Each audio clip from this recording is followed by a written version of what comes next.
Hey guys, Andy Tran here with the InnerBark Outdoors channel. If you guys are new to the channel, welcome. I do 2 videos a week on survival, outdoors, do-it-yourself, and reviews. And in this video, I wanted to do a review on the Work Tuff Pack Stove. This is a stove that they sent out to me a couple months ago, and I've been really itching to try this thing out. And I recently went and sighted in a rifle, and we camped out for that little trip and did my first hot tent camp. And I have a video on that that I can link down in the description below. This thing incorporates a few different things from the lightweight features that you find on a lot of camp stoves, but also some of the comforts of home, like a large viewing port so you get extra light, but also a secondary burn. Check it out. I took the stove on its maiden voyage on a rifle shoot to sight in my rifle. The carry case is padded on the bottom and has very solid carry handles, so it's easy to transport. The whole thing stores inside of the actual stove, including the stovepipe, legs, and warming rack. The only thing I feel is missing is a cap for the stovepipe opening. The legs on the stove are really sturdy and screw into the body.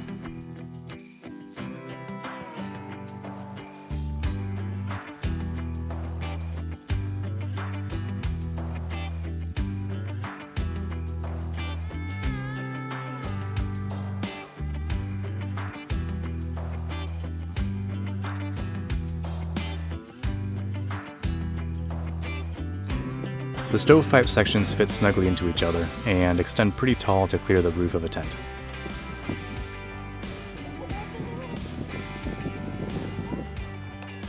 A hose clamp shores up the stovepipe to the stove body, which is really important for this trip because there's so much wind. The warming rack drops in on the right side, on the opposite side of the window. It's great for keeping food warm or to dry out some items. The latch handle keeps the door closed well, and it's weighted so gravity keeps it shut. I also found that it stayed cool enough to the touch to handle while the stove was fired. The main air inlet is adjustable and is on the door.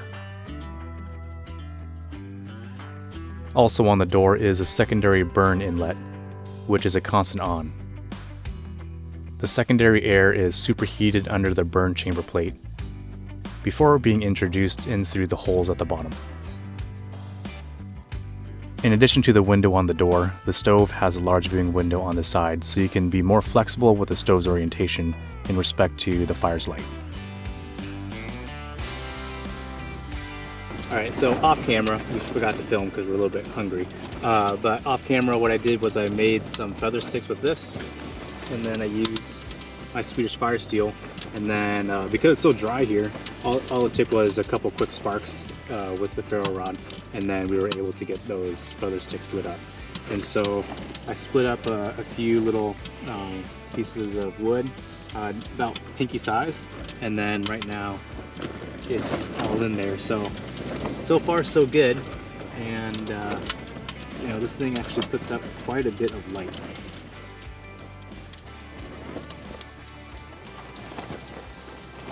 The tall stovepipe creates a really good draft, so we had no smoke inside the tent. With its secondary burn, I found the stove was very clean burning. The top of the stove heats up really quickly in comparison to a wood stove at the home or the cabin, which is really nice when you're hungry and you really want to cook food now. It's pumping out a whole ton of heat, and we found that we're loading it up with wood about every hour and a half or so. And so a couple of improvements that I would make on this is around the door. I would add a little bit of that wood stove rope, that piping stuff, in order to create a better seal. I think if we were able to get a better seal around everything, then you could more easily tune how much air is actually getting in, so it's not leaking through the cracks of the door. It's only coming in through that inlet there.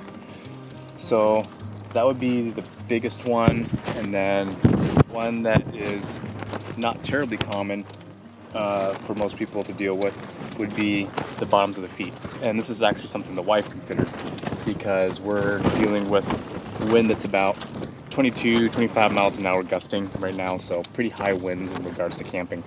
But we were thinking about feet that were flat on the bottom with a hole in it, so that you can put a stake at the bottom. Because we found that during like the 25-mile-an-hour gusts, the stove itself would shake just a little bit. And so just for a little bit of added safety, it would be cool to be able to stake it down into the ground. But overall, this thing's pretty cool, and I'll see you guys in the morning. We fire the stove up in the morning and let it burn full blast for a cycle of wood. That way, a lot of the creosote will get burnt off.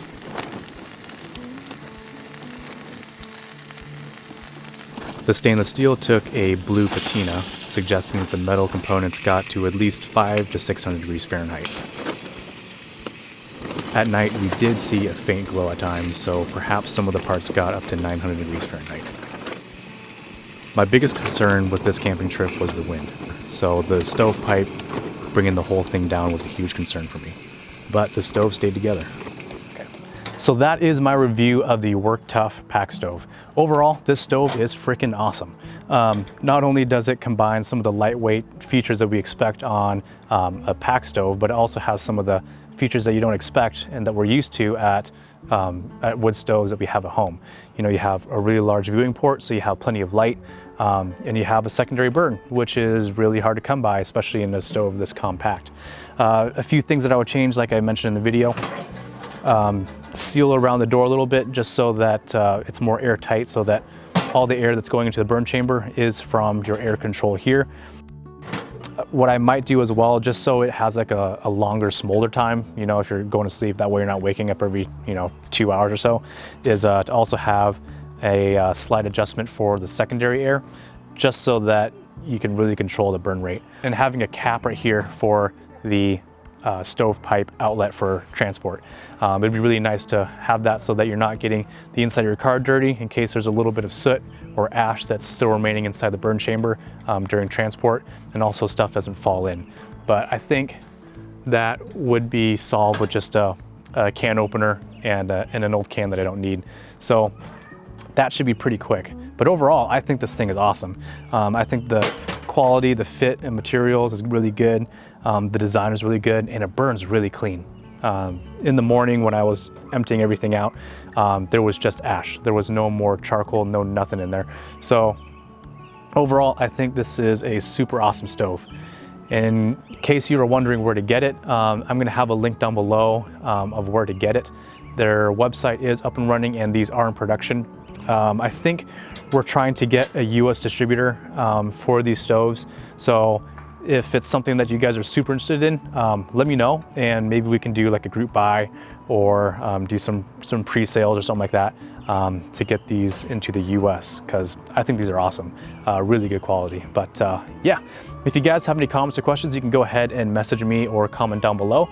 If you guys enjoyed the video, please like, share, and subscribe, and also check out my Facebook page, Instagram, and other social media. It really helps me know these are the kind of videos you want to see.